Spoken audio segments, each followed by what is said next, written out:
2022 के विधानसभा चुनावों को लेकर आज जिला पठानकोट में एक प्रेस वार्ता का आयोजन डिप्टी कमिश्नर सैम अग्रवाल ने डीसी कार्यालय में किया, जिसमें उन्होंने जानकारी देते हुए कहा है कि आज नामांकन पत्र वापस लेने का अंतिम दिन था, जिसके तहत हल्का सुजानपुर से 9 उम्मीदवार चुनाव लड़ेंगे और हल्का बोआ से भी 9 उम्मीदवार चुनाव लड़ेंगे, जबकि हल्का पठानकोट से 6 उम्मीदवार चुनाव लड़ेंगे। इस मौके पर जानकारी देते हुए डीसी सैम अग्रवाल ने बताया है कि 80 साल से ऊपर व PWD वोटरों को घर बैठे वोट डालने की सुविधा देते हुए बताया कि कुल 1781 लोग घर बैठे वोट करेंगे, जिसमें कि हल्का बोआ से 1138, सुजानपुर से 375 और पठानकोट से 260 वोटर हैं। और आगे बताते हुए उन्होंने कहा है कि 10 फरवरी को EVM मशीनों को तैयार करवाया जाएगा, जो कि 18 फरवरी को पोलिंग बूथों पर पहुंचेंगी। जैसा कि आप सबको पता है कि आज विड्रॉल का आखिरी तारीख थी और इसके बाद जो हमारे कंटेस्टिंग कैंडिडेट्स हैं वो तीनों हलकों के पठानकोट, सुजानपुर और भुआ के फाइनल हो गए हैं। तो पठानकोट से फाइनली 6 कैंडिडेट्स हैं जो कंटेस्ट करेंगे। भुआ से हमारे 9 कैंडिडेट्स हैं जो कंटेस्ट करेंगे और सुजानपुर कॉन्स्टिट्यूंसी से भी 9 कैंडिडेट्स हैं जो फाइनली कंटेस्ट करेंगे। तो एक तो ये इन्फॉर्मेशन थी और लिस्ट ऑफ कंटेस्टिंग कैंडिडेट्स आप यहाँ पे देख सकते हैं, कौन कौन सी पार्टी के और निर्दलीय भी जो ये कंटेस्ट करना चाह रहे हैं। इसी के साथ कुछ जनरल इन्फॉर्मेशन जो चुनाव प्रक्रिया के साथ मैं शेयर करना चाहूँगा। इस बार आपको पता था कि 80+ और PWD वोटर्स को घर पे बैठ के ही वोट डालने की सुविधा है। तो हमने सब वोटर्स से जितने भी थे ज़िले में उनसे पूछा है और कुल 1781 वोटर्स ने अपना कंसेंट दिया है घर बैठ के वोट देने के लिए, जिसमें सुजानपुर में 375, भुआ में 1138 एंड पठानकोट में 268 वोटर्स हैं जो घर बैठ के वोट देंगे।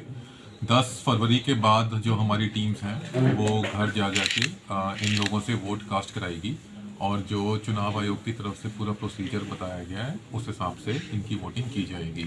सर 10 फरवरी के बाद कितनी देर तक ये कास्टिंग की जा सकती है, कितने दिन के लिए? ये लास्ट डे ऑफ पोल से मतलब पोल के एक दिन पहले तक हमें ये समाप्त करना है, बट हम कोशिश करेंगे कि हम इसको जल्दी ही ख़त्म करके सबके वोट रजिस्टर करवाने हैं। जी सर, हमारे पास एग्जैक्ट ये नंबर लेने के लिए आपको अब RO से कांटेक्ट करना पड़ेगा कि कितना उन्होंने विड्रॉ किया है और कितना उन्होंने स्क्रूटिनी में रिजेक्ट किए हैं नॉमिनेशंस।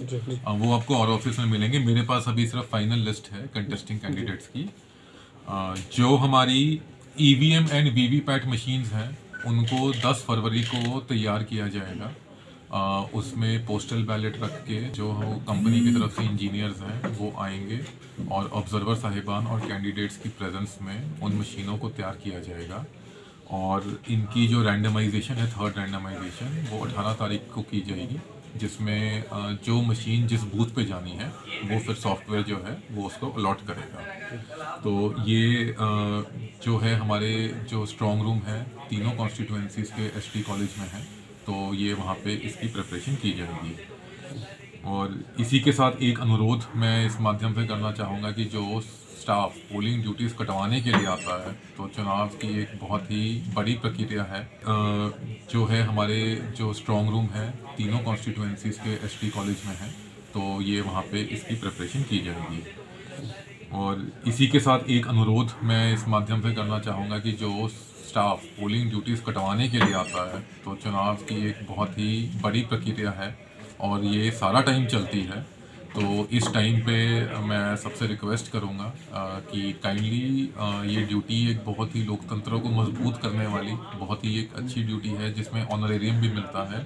तो काइंडली हम लोग और भी बहुत चीज़ों में व्यस्त हैं, तो स्टाफ इस तरह की सिफारिशें ना लेके आएँ। जो जेन्युइन है उनको हम ऑलरेडी वैसे ही एग्जेम्प्ट कर देते हैं। तो एक ये है और जो पोलिंग स्टाफ है हमारा उनकी जो लास्ट फाइनल रैंडमाइजेशन है वो भी हमारी 18 तारीख को होगी और उसके बाद कौन सी टीम कहाँ किस बूथ पे जाएगी वो उस दिन हम फाइनल कर देंगे। इसी के साथ जस्ट सिक्योरिटी के लिए 2 चीज़ें इंश्योर की गई हैं। इस बार सारे बूथ्स पे लाइव वेबकास्टिंग होएगी।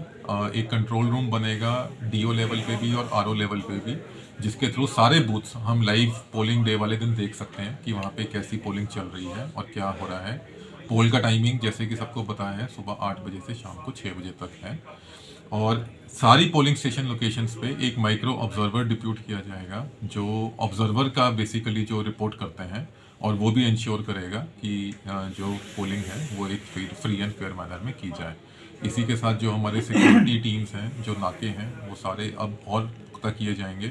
तो जो भी इलीगल अगर कहीं ड्रग्स लेकर या कैश है, उसकी चेकिंग इस टाइम पे पीक पे की जाएगी। तो सर कैंडिडेट्स को उनको रिलेटेड जो इलेक्शन कमीशन ने बताया है कि एक्सपेंडिचर कैसे मेंटेन करना है, एक्सपेंडिचर रजिस्टर, क्योंकि हर कैंडिडेट की इस बार जैसे 40 लाख की लिमिट फिक्स्ड है। मॉडल कोड ऑफ कंडक्ट, उनको जो भी उसके नॉर्म्स हैं जो उनको फॉलो करना पड़ता है, और इसी के साथ जो उनके पोलिंग एजेंट हैं, काउंटिंग एजेंट हैं, उनको क्या क्या उनके फंक्शंस हैं और कैसे कैसे कंप्लेंट कर सकते हैं, और कोई भी अगर क्वेरी है तो कहाँ कांटेक्ट करना है, ऑब्जर्वर साहिबान के जो नंबर हैं।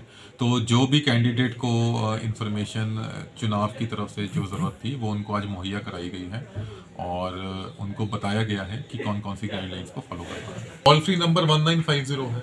ऐसे र्यूमर ऑथेंटिकेट करने का तो कोई ऑफिसर नहीं होता है, बट हमारे आरओज बेसिकली सारा ओवरऑल इंचार्ज वही होते हैं अपनी अपनी कॉन्स्टिट्यूएंसी के। तो अगर कोई कॉन्स्टिट्यूएंसी का कोई र्यूमर आता है तो आप आरओ से डायरेक्टली टाई अप कर सकते हैं, आरओ ऑफिस से। कैमरामैन शुभम के साथ bureau report Rajesh Bhardwaj, Bharat news line. Bharat news line YouTube और फेसबुक चैनल को सब्सक्राइब करें, लाइक करें और बेल आइकन दबाना ना भूलें।